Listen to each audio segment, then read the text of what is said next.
lo que queda en la impresión que dejaron en ti. Puedes cambiar estos recuerdos al modificar tu forma de ver los hechos del pasado, ampliando el contexto, el cuadro en el cual te has ubicado. Puedes reconocer los aprendizajes, puedes perdonar y soltar. Así cambias la lectura que haces de tu pasado. Deja de llevar una carga, te liberas y agradece con las experiencias que has aportado en la vida. Para hacer algo distinto tienes que ser diferente. Es tener una actitud vital catalizadora de la transformación duradera. Es asumir riesgos. Es recuperar para siempre el brillo y la alegría en tu corazón y en tus ojos.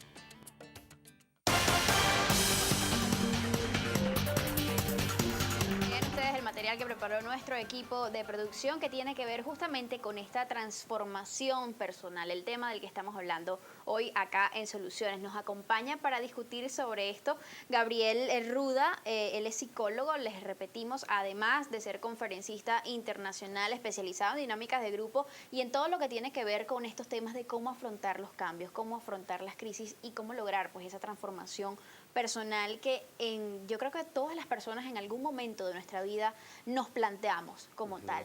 Dejábamos algo en el aire, Gabriel, y tiene que ver con ese rechazo que existe, digamos, de antemano o en principio por parte de muchísimas personas en torno a lo que supone un cambio. ¿Por qué se da esto?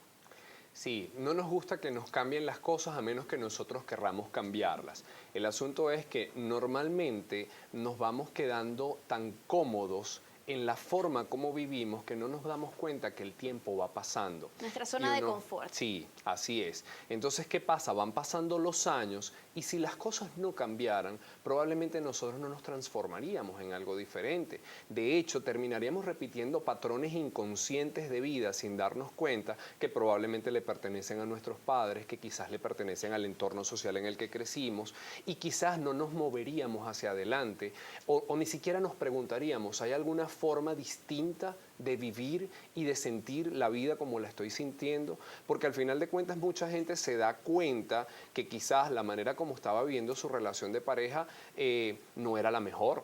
Entonces, hasta que el momento que comienza a contrastar y darse cuenta de, oye, pero ven acá, yo había perdido mi libertad, había perdido mi espontaneidad, había perdido lo que realmente me hacía feliz, había renunciado a las actividades que me llenan por estar en esta relación de pareja y pensaba que si en esa relación de pareja no era feliz y resulta ser que estaba metido o metida en una cápsula que no me daba cuenta. Entonces, cuando las cosas nos cambian afuera, nos llevan efectivamente a darnos cuenta de aquello que inconscientemente no nos damos cuenta. Entonces, la realidad, aunque pueda parecer a frase cliché de motivador, nos hace un favor eventualmente moviéndonos el tapete. Y nosotros tenemos dos posibilidades: o molestarnos con el empujón que la vida nos da, o ver hacia dónde me está llevando este empujón y qué me está tratando de mostrar que yo no he visto. ¿Rechazamos el cambio quizás además por miedo a lo que no conocemos? Sí, sí, de hecho, hay una frase de una película famosa que fue Twilight, que es la de Crepúsculo, en la fase final, en la segunda parte,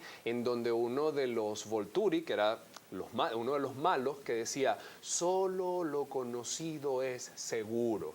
Y era una frase sencillamente para justificar una violencia que ellos estaban planificando allí. No vamos a hablar de la película. Entonces muchas veces nos quedamos apegados a lo conocido sin darnos cuenta que pueden haber otras opciones que sencillamente pueden ser mejores o que pueden estar más conectadas con nosotros. Ahora, una pregunta fundamental para esto es, ¿y qué es aquello que tú eres?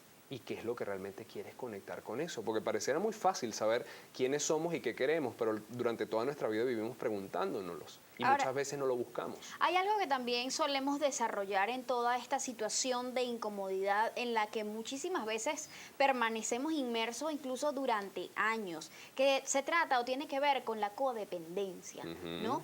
Digamos, el adaptarnos o el habernos acostumbrado a ese sufrimiento pues innecesario, como muchos lo consideran, también pudiera limitarnos a tener que cambiar o a cambiar en algún punto. Mira, la codependencia es una forma de negación, de negación de quién soy, de negación de cuáles son mis recursos, de negación de cuáles son mis fortalezas, de negación de qué es lo que puedo hacer, probablemente por por muchas razones, pero puedes encontrar dentro de ellas que a lo mejor no me reforzaron las cosas positivas durante mi crianza, probablemente no he tenido suficientes logros que yo quiero alcanzar y probablemente Un me problema de siento... autoestima Sí, muchas veces. a veces simplemente no me gusta como soy y a veces te consigues con gente linda, inteligente, capaz y sencillamente no lo ve. Entonces, al no verlo, siente que su bastón, que su muleta es, llámalo, esa pareja a la que no quiere soltar, o ese trabajo del que dice si lo pierdo no voy a conseguir nada, o ese lugar en el que viven donde dicen otros lugares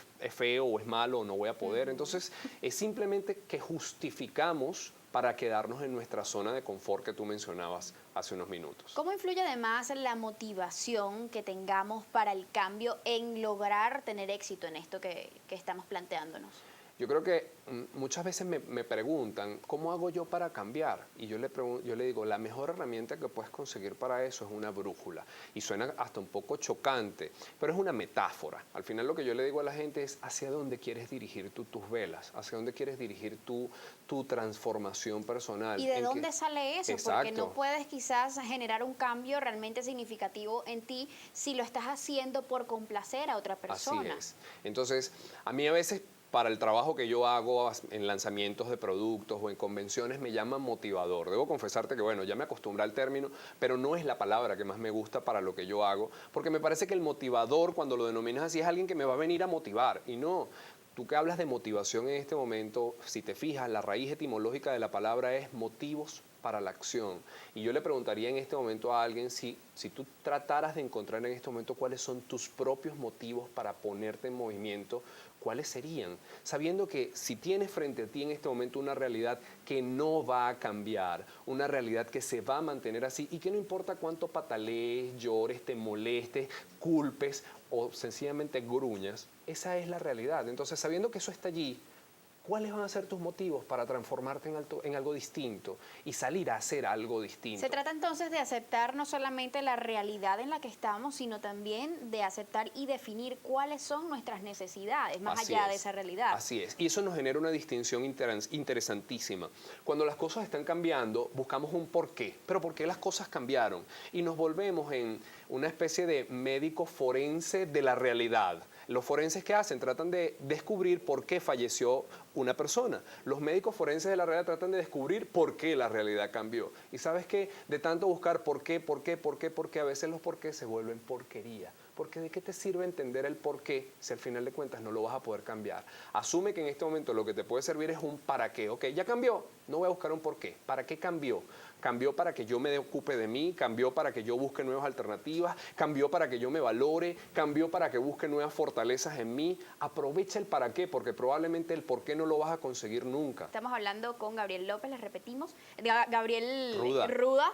Estamos hablando con él sobre la transformación personal y cuán importante es esto para la vida y el desarrollo de una persona pues, a lo largo de su vida. Dejamos en el aire una pregunta que tiene que ver con las creencias, Gabriel. ¿Cómo motiva esto o cuánta importancia tiene esto en el proceso de transformación personal? Sí, hay una distinción importante que hay que hacer.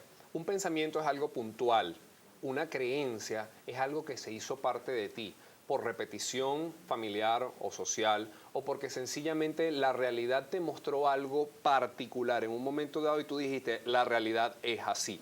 Y entonces una creencia es tu concepción o tu significado de cómo es el mundo. Y en este momento tenemos que plantearnos es cuántas de mis creencias son tan rígidas y tercas que no me permiten avanzar. Te voy a dar un ejemplo social. A mí me encanta mucho hablar del tema de pareja porque es el tema que a todo el mundo le mueve la fibra. Muchas mujeres hoy en día dicen, es que todos los hombres son unos perros, es que ninguno sirve para nada, o la más común es que no hay hombres.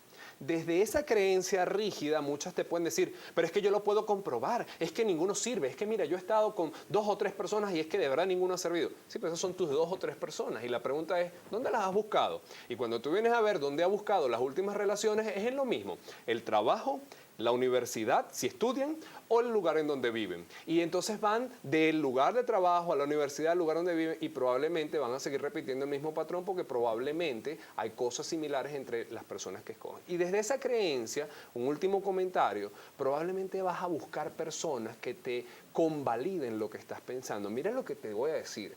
Si tú piensas que todos los hombres son unos perros, tú no vas a querer estar equivocada. Tú vas a buscar en la realidad el perro que te haga sentir que tú estás en la razón, que tú estás viendo lo correcto. Ahora, ¿qué tal si cambiamos la creencia y decimos, no, sí es verdad, hay hombres que son unos perros, pero también hay hombres que tienen sentido, que son amables, que son caballeros, con los que tiene sentido realmente formar pareja? Y desde esa visión comenzamos a buscar y probablemente vamos a conseguir algo distinto. ¿Con cuánta frecuencia entonces solemos intentar cambiar las circunstancias externas antes que a nosotros mismos? Con muchísima frecuencia. De hecho, lo normal es, hay una expectativa muy ilusa, por cierto, de esperar de que sea el otro el que cambie. Y de hecho pasa con mucha frecuencia que a veces elegimos situaciones que ya sabemos que son contrarias a lo que queremos y pretendemos que cambien de manera mágica. Entonces, tú eliges un trabajo de pronto que no te gusta, un trabajo que no es lo que estás buscando y estás esperando que por arte de magia se convierta. O eliges una persona, una pareja que no es afín contigo y estás esperando que por arte de magia se convierta. Y no se trata de no tener la buena perspectiva de que las cosas puedan cambiar favorablemente, pero no podemos ser ilusos. Si yo soy una persona que me gusta la literatura y compartir un vino y de pronto me junto con alguien que no le gusta leer y que contrariamente le encanta la rumba y yo no soy rumbero, va a ser muy cuesta arriba tratar de convertir al otro en lo que no es. Entonces el mientras tanto se vuelve un mientras siempre y además tortuoso. Y que nadie cambia a nadie. Exactamente. Si esa otra persona por voluntad no decide cambiar. Exactamente. Así es. Otro tema que también me parece interesante es que no solamente a través de la transformación personal es como una persona enfrenta alguna realidad con la que esté inconforme, también podemos hablar de elevación y también, por supuesto, de la confrontación. De eso vamos a estar discutiendo más adelante. Ya venimos.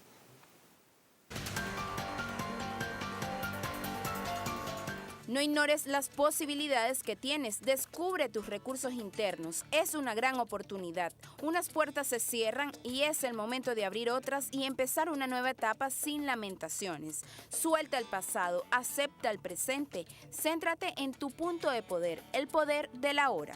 Mira a través de la ventana y observa todas las posibilidades, viendo más allá de donde estás ahora. Sal de la caja de tus limitaciones. Sin miedo, confía. El universo enviará ayuda. Construye un puente que una el lugar donde estás con el lugar al que quieres ir. Empieza a andar por el puente caminando desde ahora hasta el yo futuro. No dejes que nada te ancle en el pasado. Avanza.